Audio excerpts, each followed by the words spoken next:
തമിഴ്നാട് തെരഞ്ഞെടുപ്പ് ഫലം വിലയിരുത്താൻ പൊളിറ്റിക്കൽ അനലിസ്റ്റ് ഡോക്ടർ അനിൽകുമാർ ഒപ്പം ചേരുന്നുണ്ട്.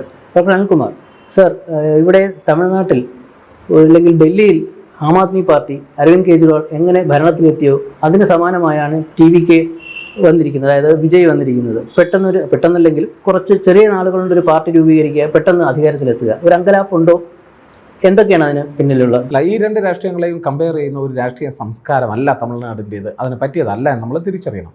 കാരണം കെജ്രിവാൾ വന്നത് ഒരു കറപ്ഷനെതിരെയുള്ള ഒരു മുന്നേറ്റമായി തുടങ്ങി അതൊരു പാർട്ടിയായി മാറുന്നു. എന്നാൽ ഒരു പാർട്ടിയുടെ സ്വഭാവങ്ങളൊന്നും ആ സംഘടനയ്ക്കില്ല. അങ്ങനെയൊക്കെയാണ് അത് വരുന്നത്. അപ്പോൾ അതുകൊണ്ട് തന്നെ പാർട്ടി അല്ലാതെ രൂപപ്പെട്ട ഒരു മൂവ്മെൻറ്റായി രൂപപ്പെട്ട ഒരു സാധനമാണത്.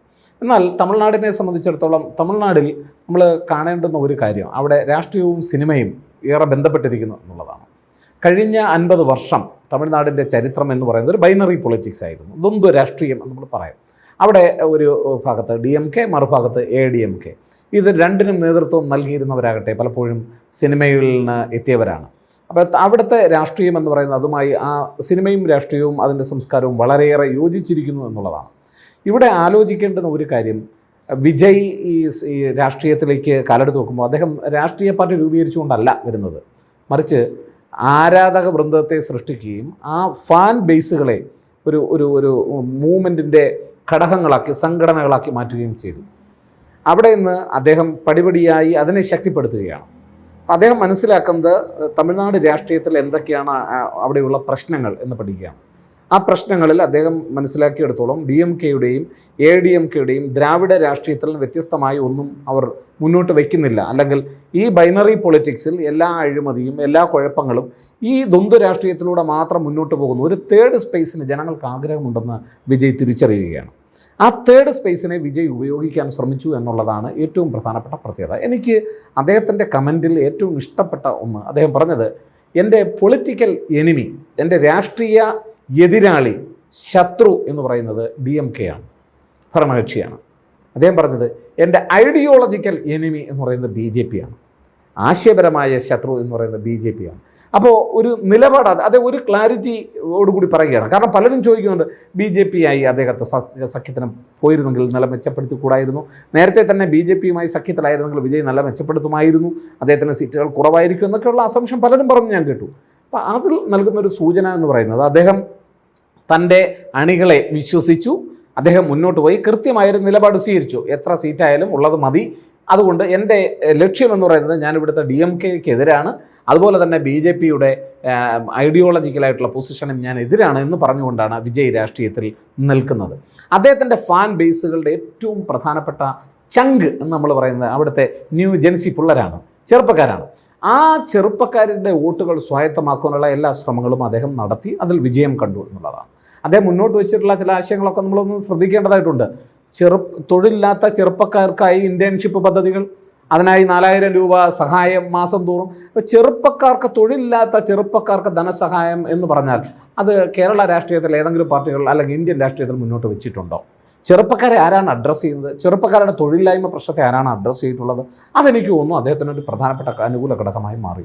മറ്റൊന്ന്, സാമ്പത്തിക ഭദ്രത ഇല്ലാത്ത കുടുംബങ്ങളിലെ പെൺകുട്ടികളെ വിവാഹം കഴിക്കുമ്പോൾ 1 പവൻ 8 ഗ്രാം സ്വർണ്ണമാണ് അദ്ദേഹം പറഞ്ഞിട്ടുള്ളത്. ഫ്രീ ബീസാണ് ഇത്. ഈ രാഷ്ട്രീയത്തോട് നമുക്ക് യോജിപ്പില്ല.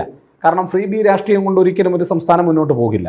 എനിക്ക് അത് വളരെ വ്യക്തമാണ്. കാരണം ഇവരുടെ ഈ ഫ്രീ ബി ഒക്കെ ഡിക്ലെയർ ചെയ്തിട്ട് ഇവർ കൊടുക്കുന്നവരുടെ പോക്കറ്റിൽ നിന്നല്ല, സാധാരണക്കാരൻ്റെ ഖജനാവിൽ നിന്നാണ്. തിരിച്ചിങ്കം വരുന്നതുമില്ല. ഇതൊക്കെ വളരെ അപകടത്തിലേക്ക് നയിക്കുമെങ്കിലും അദ്ദേഹം വോട്ട് പിടിക്കാൻ വേണ്ടി പറഞ്ഞിട്ടുള്ള കാര്യങ്ങൾ ഇവയൊക്കെയാണ്.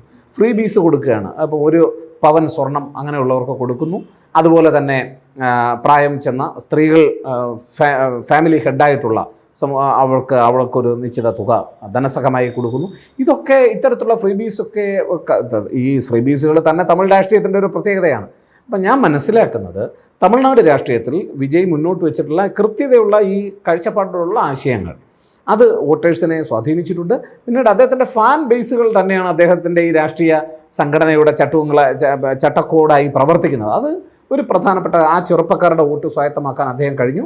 അദ്ദേഹം കൃത്യമായ ADMK DMK പൊളിറ്റിക്സ്, ആ ബൈനറി പൊളിറ്റിക്സിൽ നിന്ന് ഒരു തേർഡ് സ്പേസിലേക്ക് ആഗ്രഹിച്ചിരുന്ന ജനങ്ങൾക്ക് മുന്നിൽ അദ്ദേഹം വഴി തുറന്നു കൊടുത്തു. അത് ഒരു പക്ഷേ നമുക്കറിയാമല്ലോ, DMKയും ADMKയും വളരെ വലിയ അഴിമതികൾ നടത്തിയിട്ടുള്ള പാർട്ടികളാണെന്ന് എല്ലാവർക്കും അറിയാം.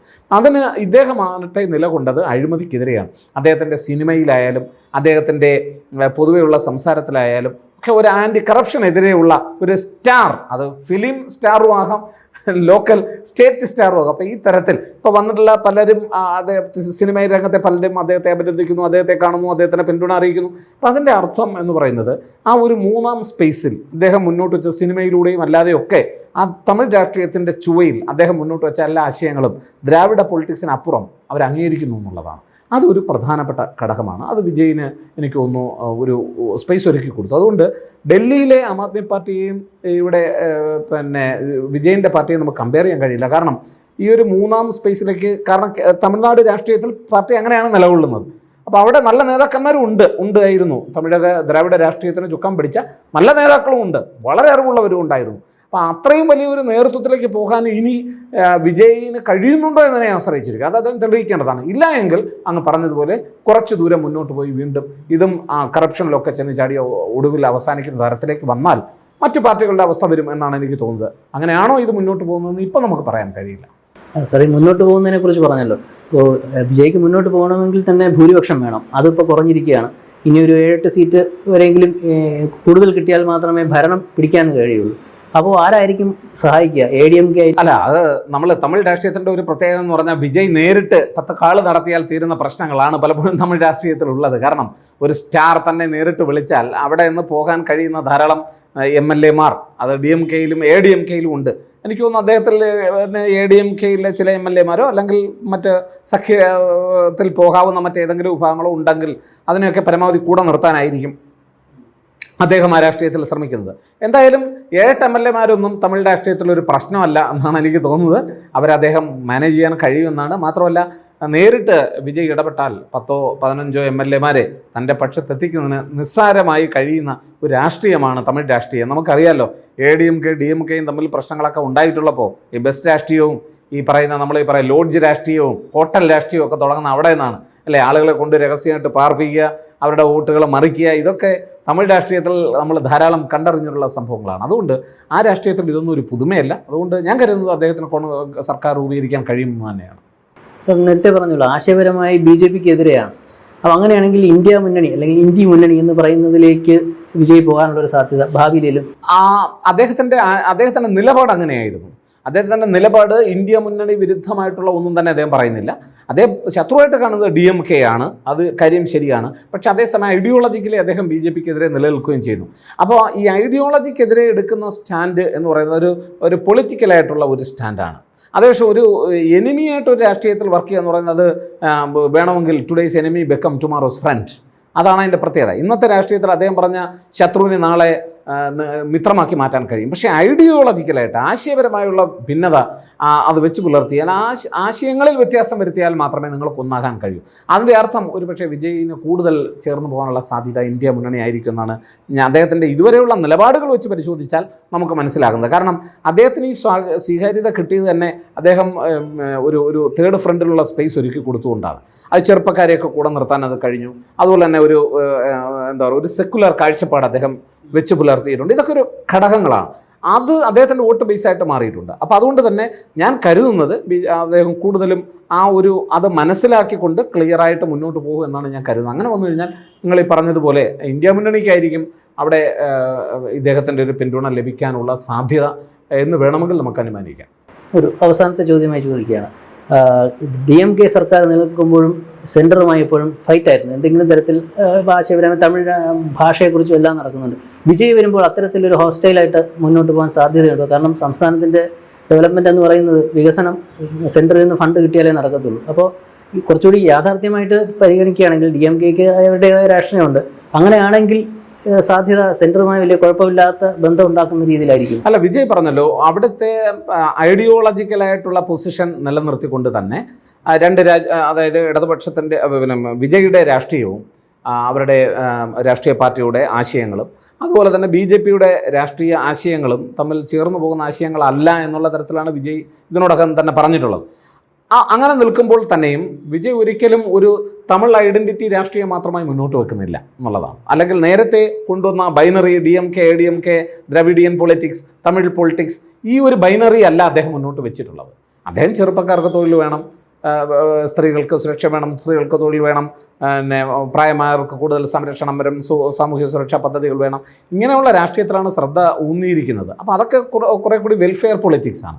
ആ വെൽഫെയർ പൊളിറ്റിക്സ് അദ്ദേഹം മുന്നോട്ട് കൊണ്ടുപോയാൽ എനിക്ക് തോന്നുന്നത് അദ്ദേഹം കൂടുതൽ, മാത്രമല്ല BJPയെ സംബന്ധിച്ചിടത്തോളം തമിഴ്നാട് രാഷ്ട്രീയത്തിൽ നിന്ന് ഒരാളെ കിട്ടുക എന്നുള്ളത്, അത് ഈ ബൈനറി പൊളിറ്റിക്സിന് അപ്പുറം ഒരാളെ കിട്ടുക എന്ന് പറയുന്നത് അവരെ സംബന്ധിച്ചിടത്തോളം സന്തോഷമുള്ള കാര്യമാണ്. അപ്പോൾ ആൾറെഡി ADMKയും BJPയുമായിട്ടൊക്കെ പലയിടത്തും സഖ്യങ്ങളിൽ ഇപ്പോൾ തമിഴ്നാട്ടിൽ നമ്മൾ കണ്ടതാണല്ലോ എത്രമാത്രം അവർക്ക് വിജയിക്കാൻ കഴിഞ്ഞു എന്നുള്ളത് വളരെ ഭംഗിയായിട്ട് നമ്മൾ കണ്ടുകൊണ്ടിരിക്കുകയാണ്. അവർക്ക് അവിടെ നേട്ടം ഉണ്ടാക്കാനും കഴിഞ്ഞിട്ടുണ്ട് എന്നുള്ളത് പ്രധാനപ്പെട്ട ഘടകമാണ്. അപ്പോൾ അതുകൊണ്ട് തന്നെ BJP ഒരിക്കലും വിജയനെ പൂർണ്ണമായി പിണക്കാൻ ശ്രമിക്കില്ല എന്നുള്ളതാണ്. കാരണം തെക്കേ ഇന്ത്യയിൽ ഒരു രാഷ്ട്രീയം BJPയെ സംബന്ധിച്ചിടത്തോളം അവരുടെ ഏറ്റവും സന്തോഷകരമായ ഒരു കാര്യമാണ്. അവിടെ എന്ത് തരത്തിലുള്ള വിട്ടുവീഴ്ചയ്ക്കും കൂട്ടുകെട്ടിനും തയ്യാറായിട്ടാണ് BJP നിൽക്കുന്നത്. അതുകൊണ്ട് വിജയ് എന്ത് വിട്ടുവീഴ്ച ചെയ്യും എന്നുള്ളതല്ല, മറിച്ച് BJP എന്ത് വിട്ടുവീഴ്ച ചെയ്ത് വിജയെ പട്ടിലാക്കുന്നു എന്നുള്ളതാണ് ഏറ്റവും പ്രധാനം. അതുകൊണ്ട് ഞാൻ കരുതുന്നത് വിജയെ തീർച്ചയായിട്ടും വിജയെ കൂടെ നിർത്തുവാൻ പരിശ്രമങ്ങൾ BJP നടത്താനുള്ള എല്ലാ സാധ്യതയുമുണ്ട്. അതിൻ്റെ കാരണം തെക്കേ ഇന്ത്യയിലെ രാഷ്ട്രീയത്തിൽ ഒരു സ്വാധീനം ഉറപ്പിക്കുവാൻ BJP എല്ലാ കാലത്തും ശ്രമിക്കുന്നു എന്നുള്ളതാണ്. അതിലവർ നിരന്തരമായി അവർ നടന്ന പരിശ്രമങ്ങളിലൂടെ അവർക്ക് ചെറിയ ചെറിയ വിജയങ്ങൾ വലിയ വലിയ വിജയങ്ങളാക്കി മാറ്റാൻ കഴിയുന്നു. തമിഴ്നാടിൽ ഒരുപക്ഷെ സ്റ്റാലിൻ്റെ അപ്പുറത്തേക്ക് ADMKയുടെ വിജയം കൊണ്ടുപോകാൻ BJPക്ക് ഇത്രത്തോളം സീറ്റ്, വിജയമെന്നല്ല ഇത്രത്തോളം സീറ്റ് നേടാൻ BJP സഖ്യത്തിന് കഴിഞ്ഞെങ്കിൽ അത് വളരെ വലിയ മാറ്റമാണ് നമ്മൾ ആലോചിക്കണം. അപ്പോൾ അതുകൊണ്ട് തെക്കേന്ത്യയിലെ ഈ കടന്നുകയറ്റം എന്ന് പറയുന്നത് അവരെ സംബന്ധിച്ചിടത്തോളം ഏറ്റവും സന്തോഷകരമായ കാര്യമാണ്. അപ്പോൾ വിജയം കൂടി ഉണ്ടെങ്കിലോ തമിഴ്നാട് രാഷ്ട്രീയം പിടിച്ചടക്കാനായി എന്നുള്ളതാണ്. അതുകൊണ്ട് വിട്ടുവീഴ്ച ചെയ്യുന്നത് വിജയ് ആയിരിക്കില്ല, വിട്ടുവീഴ്ച ചെയ്യുന്നത് BJP ആയിരിക്കും. അതിനും BJP തയ്യാറാവും. ആ റിയലിസ്റ്റിക് രാഷ്ട്രീയത്തിൽ, റിയൽ പൊളിറ്റിക്കിൽ അതവർ തയ്യാറാകുമെന്ന് തന്നെയാണ് ഞാൻ കരുതുന്നത്.